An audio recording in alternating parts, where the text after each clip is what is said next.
বন্ধু বান্ধৱীসকল কি খবৰ আপোনালোকৰ খবৰ নিশ্চয় ভাল মোৰ চেনেলৰ প্ৰথমটি ব্লগলৈ আপোনালোক সকলোকে স্বাগতম জনাইছো আজি মই আপোনালোকক দেখাম অসমৰ ভিতৰত সৰ্ববৃহৎ গাঁওখন সো আপোনালোকে ভিডিঅ'টো স্কিপ নকৰাকৈ চাই যাব আৰু মই আপোনালোকক দেখাম কিয়নো অসমৰ ভিতৰত সৰ্ববৃহৎ গাঁওখন হৈছে আমাৰ বসা গাঁওখন সো আপোনালোকক মই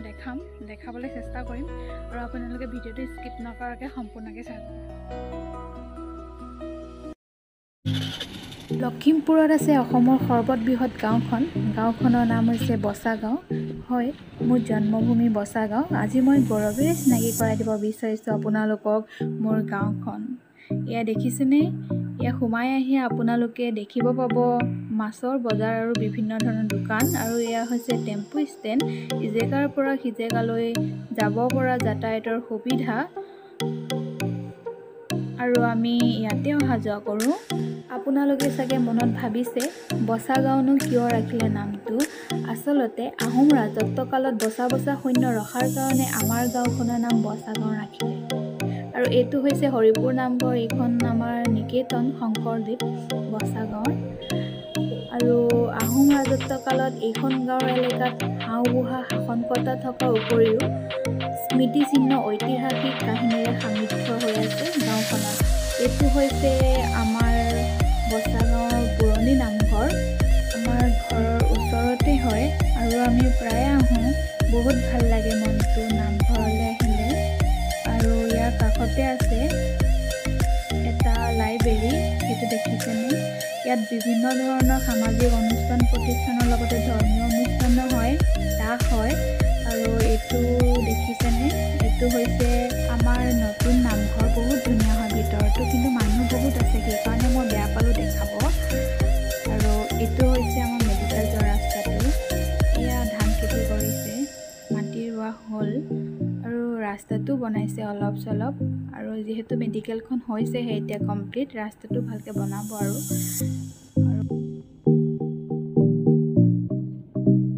এতিয়া দেখাম আপোনালোকক আমাৰ বসা গাঁৱৰ মেডিকেলখন কিমান ডাঙৰ মেডিকেল হয় তো আপোনালোকক দেখাম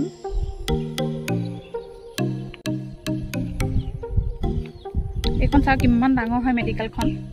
বহুত ডাঙৰ হয় আমাৰ বসা গাঁৱত আছে এইখন মেডিকেল আৰু ভিতৰলৈ যাবলৈ নিদিয়ে যিহেতু ক'ভিডৰ চিটুৱেশ্যন ইয়াত ক'ভিড পেচেণ্ট আছে তো মই আপোনালোকক বাহিৰৰ পৰা দেখাব চেষ্টা কৰিছোঁ কিমান ডাঙৰ হয় মেডিকেলখন চাওকচোন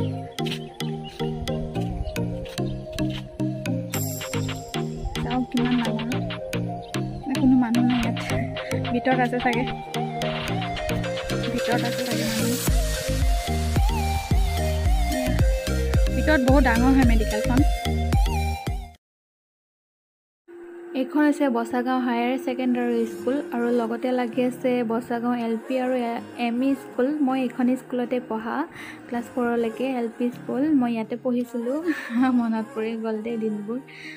বহুত ভাল লগা দিন আছিলে সেইবোৰ আৰু বৰ্তমান আমাৰ গাঁৱত এতিয়া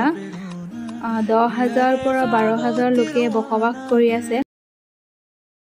আৰু আমাৰ গাঁৱত আছে 3টাকৈ ৱাৰ্ড আৰু 5টাকৈ ভোট কেন্দ্ৰ 2জন গাঁওবুঢ়াৰ লগতে 4টা নামঘৰ হয় বহুত গৌৰৱান্বিত কৰোঁ কিছুদিনৰ আগলৈকে শুৱালকুছি ৰাজ্যৰ বৃহৎ গাঁও হিচাপে চিহ্নিত হৈ আছিল যদিও খণ্ডিত হোৱাত আমাৰ গাঁওখনকে ৰাজ্যৰ সৰ্ববৃহৎ গাঁও হিচাপে পৰিচিত কৰা হৈছে এইটো হৈছে আমাৰ প্ৰসিদ্ধ মন্দিৰ বসা গাঁৱৰ আৰু এইটো হৈছে আমাৰ ঘৰৰ কাষৰতে থকা শিৱ মন্দিৰ আৰু সোমবাৰে আহোঁ প্ৰতিটো সোমবাৰে নহয় বাৰু সময় সুবিধা মিলিলে আহোঁ বহুত ভাল লাগে মনটো আৰু সেইটো দেখিছেনে কিমান ধুনীয়া পৰিৱেশ হয় এইটো গাঁৱৰ পৰিৱেশবোৰ কিন্তু মোৰ বহুত ভাল লাগে মোৰ বহুত প্ৰিয় যিহেতু মই গাঁৱতে জন্ম হোৱা আৰু ইয়াতে ডাঙৰ হোৱা সেইকাৰণে মোৰ ভাল লাগে বহুত আপোনালোকৰনো কেনেকুৱা লাগে কমেণ্ট বক্সত জনাব কৃষি প্ৰধান হ'লেও কিন্তু বসা গাঁৱৰ পৰা ৰাজ্যৰ শীৰ্ষ বিষয়া পদকে ধৰি বহুত গুৰুত্বপূৰ্ণ পদ শুৱনি কৰা লোকৰ সংখ্যাও কম নহয় কিন্তু দেই দেশৰ মুক্তিযুদ্ধত জঁপিয়াই পৰা আমাৰ গাঁৱৰ লোকসকলৰ গৌৰৱান্বিত কাহিনীয়ে আজিও আমাক নৱপ্ৰজন্মক উজ্জীৱিত কৰি ৰাখিছে আৰু গাঁওখনৰ সেয়া শেষ হয় এই হৈছে বাৰঙলীয়া নামঘৰ আৰু গাঁওখন ইয়াতেই সমাপ্ত হৈছে।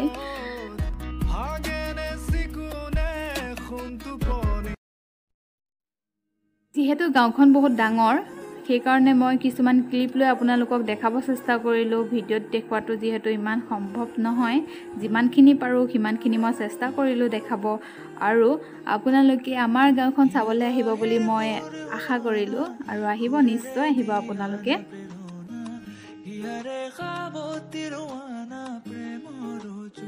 যদি ভিডিঅ'টো চাই ভাল লাগে তেন্তে লাইক কৰিব, আৰু আপোনালোকৰ যদি হেল্পফুল বুলি ভাবিছে তেন্তে